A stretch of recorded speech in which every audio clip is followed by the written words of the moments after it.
Bonjour à tous, bienvenue dans Gecko du mercredi 15 mai 2019 et la photo du jour bien entendu c'est le festival du film qui a commencé donc hier soir à Cannes avec donc la présentation du nouveau film de Jim Jarmusch. Alors un coup d'œil sur les marchés puisque vous voyez que les marchés ont rebondi hier pour ce qui concerne donc les marchés actions.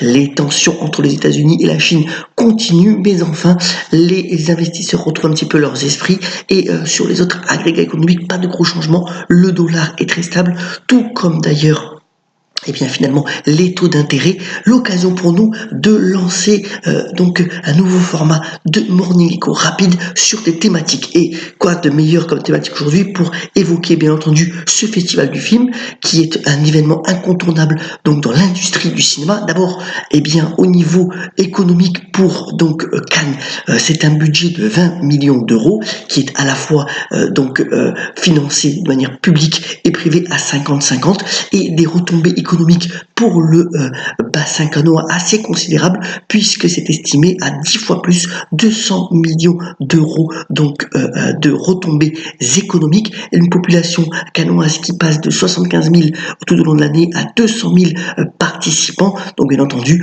pour les hôtels et pour les restaurants c'est une manne pas du tout négligeable et c'est parfois près de 50% du chiffre d'affaires pour certains prestataires de services. Donc voilà d'abord des retombées économiques fortes, mais Cannes c'est aussi, et c'est ce que je voulais mettre en exergue aujourd'hui, un marché du film considérable. Alors on estime que 1 milliard d'euros de transactions se font donc dans ce marché du film qui est en fait à l'ombre bien entendu du glamour et des strass de la montée des marches.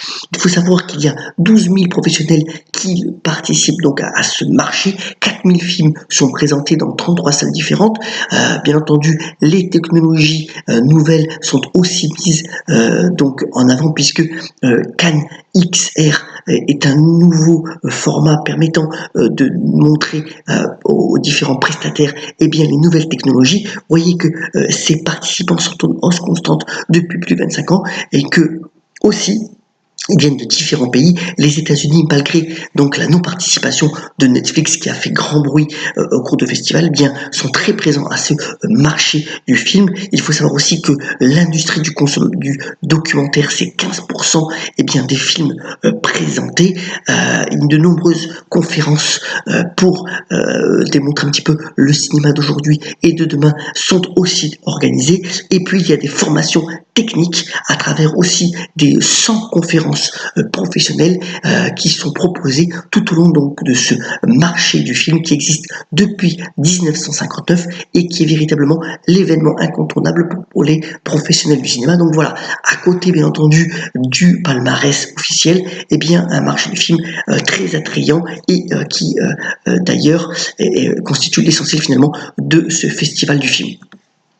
À côté de ça, le festival du film ne néglige pas la formation puisque c'est à travers les courts-métrages et la Ciné-Fondation que de nombreux films d'école sont proposés. Il faut savoir par exemple que pour le court-métrage, il y a eu plus de 4000 courts-métrages visionnés, 11 films sont en compétition de différents pays et pour ce qui concerne donc la Ciné-Fondation, ce n'est pas en reste puisque de ce côté-là, il y a 2000 écoles qui ont proposé des films et finalement il y a 17 films en compétition. Donc voilà aussi un élan vers le futur qui est proposé par le festival du film.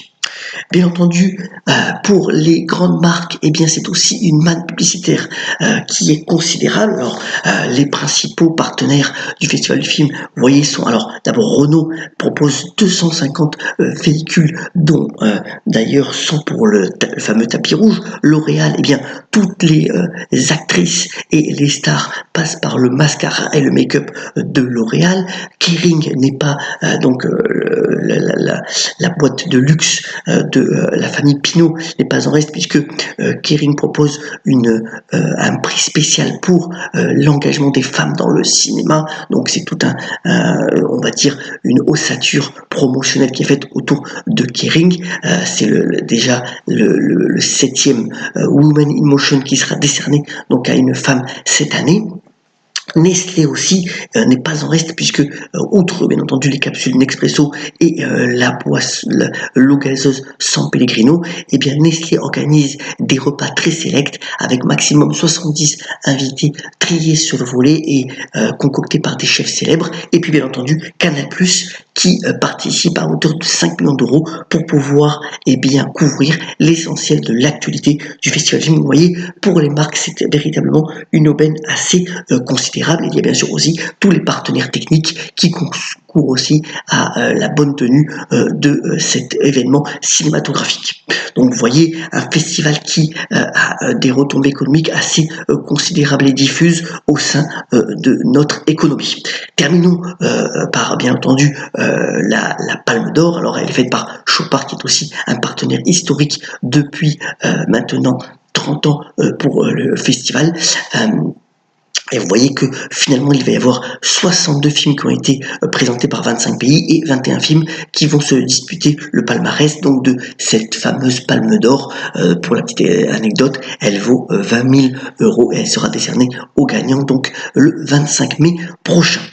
La citation du jour, on ne pouvait pas terminer ce Morning Echo en rendant hommage bien entendu à un des meilleurs paroliers du cinéma, Michel Audiard, et puisqu'on est dans le Morning Echo, il a notamment dit, dans le Pacha d'ailleurs, quand on parle pognon à partir d'un certain chiffre, eh bien tout le monde écoute.